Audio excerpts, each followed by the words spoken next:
Greetings mga migs! Welcome back sa Buhay na Salita TV. So ngayon pag-uusapan natin ay ang generational curse.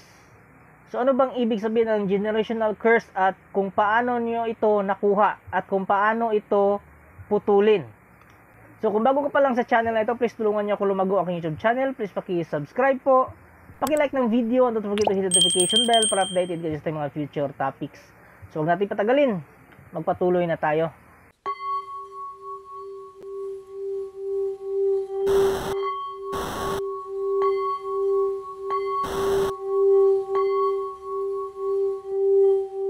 At sa nagtanong sa akin sa comment section about generational curse, maraming salamat po sa tanong nyo. At ngayon ay pwede natin yung pag-usapan. So generational curse, dalawang salita. Generational means henerasyon. Curse means sumpa. Sumpa ng henerasyon. So ito po ay namamana. Usually ito ay nangyayari sa inyong mga lolo at lola or mga lolo at lola sa tuhod. So ganito yan, kung ang iyong lolo or lola nagkasala sa isang tao, lalong-lalo na pag ang pagkakasala na yun ay napakabigat, so may inutang na buhay o may sinira na buhay o kinabukasan ng mga pamilya, nagiging mabigat po ang sumpa. So ganito yan, pag ikaw nagkasala sa isang tao, sinumpa ka niya, sasabihin niya na magdurusa ang pamilya mo. 7 henerasyon mula sa iyo.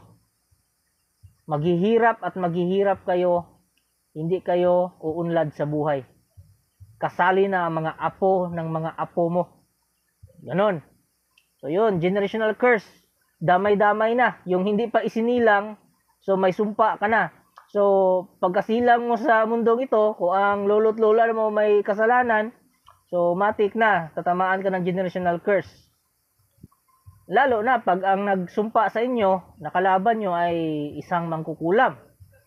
O kung hindi man mangkukulam is magaling sa malediksyon at magaling sa sumpa ng salita. So mayroong mga gabay na mga not like ours na nagpapatupad sa sumpa na yon. So may mga tao na nagtataka, ano kaya itong nangyayari sa akin? Bakit hindi ako umaasenso sa buhay? Mabait naman akong tao, ginawa ko naman lahat. Meron na akong pangontra, hindi na ako tatamaan ng evil eye. So, dyan na yun papasok yung generational curse. So, maaari na ang nagpapahirap sa iyo ngayon ay ang generational curse. Kasi bago ka pa nagkaroon ng pangontra, bago ka pa nagkaroon ng mga medalyon o kung anumang mga anting-anting, ay tumama na yon sa espiritu mo, pagkasilang mo pa lang. Lalong-lalo na pag nagbitiw ng salita na yon ay merong gabay na demonyo. So yung demonyo na yon, yun yung magpapahirap sa susunod na henerasyon mula sa isinumpa, mula sa lolo nyo, sa anak ng lolo nyo, at maging sa inyo, at sa magiging anak nyo pa. So yan yung mahirap kasi maraming madadamay. Alam nyo kasi, posibleng mangyari yan. It's because meron pong mga evil entities or mga low vibration entities na nakikinig. Lalong-lalo na pag nasaktan yung tao. So ang bigat-bigat ng feelings na yon. So yung feelings na yun, negative emotion na yun, pagkain yun ng mga low vibration entity. So pag nagsumpa siya ng 7 generation o ilan pang henerasyon, so syempre sasakyan yun ng mga evil entities.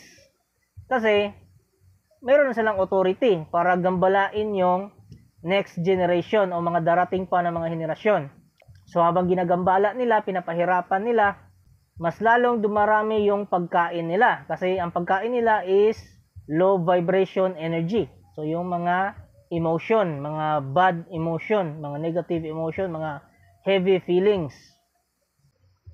Yan kasi yung generational curse ay magkahalo yan na manifestation, sidekick attack, at saka sinakyan na ng mga elementals. So paano ba yan baliin? So paano ba yan putulin? So pinakamabisang gawin dyan is deliverance prayer. Deliverance prayer kasi is ililiberate ka. So, babaklasin lahat ng mga nakatali sa'yo. Kasi nakatali ka sa sumpa na binitawan ng isang tao mula sa mga ninuno mo. So, para maputol yung tali na yon, kailangan ng deliverance prayer, ma-deliver ka. So, kung meron kayong libro ni Father Sikia, yung item, yung deliverance prayer, yun, napakamabisa nun.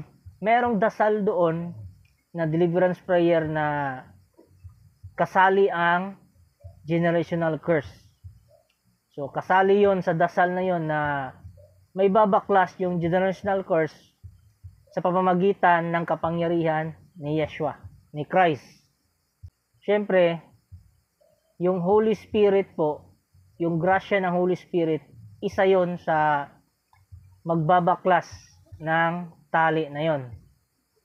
At wala pong occult na dasal o mga orasyon na makakabali sa generational curse. Kasi ang kapangyarihan ng occult galing sa fallen angel. So, tinalian ka ng isang fallen angel, may makikisawsaw pa na bagong fallen angel, so mas lalong bibigat yung mararanasan nyo.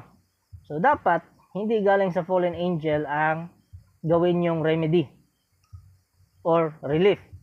So, dapat galing sa isang espiritu na magaan yung presensya at nagtutunaw ng mga negative entity.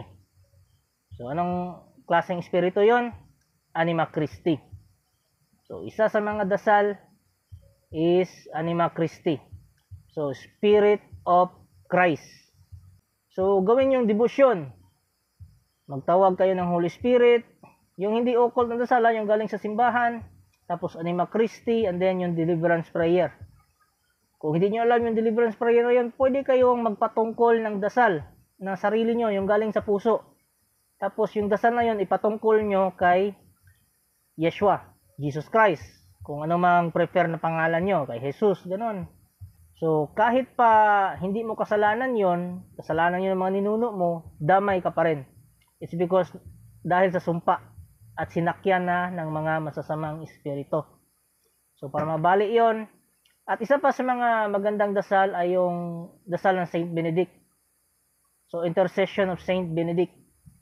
Huwag yung occult, kasi yung occult, ano-anong mga pangalan naman tinatawagan doon. Yung totoong dasal talaga ni Saint Benedict, yung tinatawagan nyo ang presensya at intercession ni Saint Benedict. Pagkatapos nyo magdasal patungkol kay Saint Benedict, so usalin nyo na yung exorcism prayer ng medalyon. Yung mga basag ng letra ng San Benito. So isa yon sa magandang dasal. So sa mga wala pang copy ng dasal nun, meron ko lalagay dyan sa comment section at sa description na link. So i-click nyo lang dyan, kikita nyo yung copy ng dasal. So kopyahin nyo lang. At kung kayo naman ay gusto nyo talaga na guided kayo, na mawala yung generational curse na nagpapahirap sa mga buhay nyo, so dumulog kayo sa mga exorcist priest. O di kaya mga pastor. Huwag sa mga albularyo na mga pera-pera lang. Kasi wala naman silang alam sa deliverance prayer. Iba naman ang kanilang pamamaraan. Ang deliverance prayer po kasi is iba yan. Para yung prayer session eh. Para na rin yung semi-exorcism prayer. Malapit na, konti na lang. So, napakamabisa po na paraan yun. Yung mga dasal na yun. So, gawin yung devotion kung feeling nyo tinamaan kayo ng generational curse. So, yun lang mga migs. Kita-kits. Until next topic.